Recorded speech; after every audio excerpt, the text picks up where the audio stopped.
ಇನ್ನು ಸಮುದ್ರದಲ್ಲಿ ಮುಳುಗುತ್ತಾ ಇದ್ದಂತಹ 4 ರಕ್ಷಣೆ ಮಾಡಿರ್ತಕ್ಕಂಥ ಘಟನೆ ಉತ್ತರ ಕನ್ನಡದ ಗೋಕರ್ಣದ ಕಡಲ ತೀರದಲ್ಲಿ ನಡೆದಿದೆ. 3 ವಿದ್ಯಾರ್ಥಿಗಳು ಓರ್ವ ಶಿಕ್ಷಕನನ್ನು ರಕ್ಷಿಸಿದ್ದಾರೆ.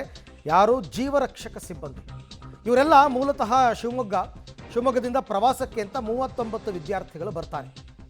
ಸೊ ಹಾಗಾಗಿ ಪ್ರವಾಸಕ್ಕೆ ಬಂದಾಗ ಇವರು ಸಮುದ್ರದಲ್ಲಿ ಸ್ನಾನ ಮಾಡೋದಕ್ಕೆ ಅಂತ ಇಳಿದಿದ್ದಾರೆ.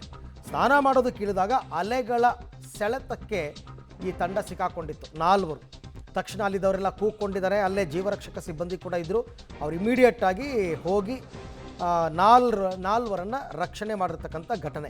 3 ವಿದ್ಯಾರ್ಥಿಗಳು ಮತ್ತು ಓರ್ವ ಶಿಕ್ಷಕ.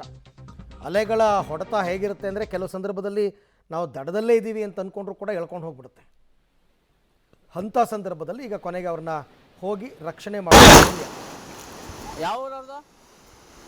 ಶಿವಮೊಗ್ಗನ ಲೋಕಲ್ ಉತ್ತಿದ್ಕೊಂಡು ಈ ಥರ ಮಾಡ್ತಾರೆ ನೋಡಿ. ಮತ್ತೆ ಹೊರಗಡೆ ಕರ್ಕೊಂಡ್ರು ಪದೇ ಹೇಳಿದ್ರು ಆ ಥರ ಮಾಡ್ತಾರಲ್ಲ ಅವರು. ಕೆಲವೊಂದು ಅಪಾಯದ ಸಂದರ್ಭಗಳಲ್ಲಿ ಅಥವಾ ಅಪಾಯದ ಜಾಗಗಳಲ್ಲಿ ಸಮುದ್ರಕ್ಕೆ ಇಳಿಯಬಾರ್ದು ಅಂತಲೇ ಇರುತ್ತೆ ರೂಲ್ಸು. ಕೆಲವ್ರು ಕೇಳಲ್ಲ ಅಷ್ಟೇ. ಹೋಗಬೇಡಿ, ಇಳಿಬೇಡಿ, ಇಷ್ಟು ದೂರದ ತನಕ ಹೋಗಬೇಡಿ ಅಂತ ಇರುತ್ತೆ.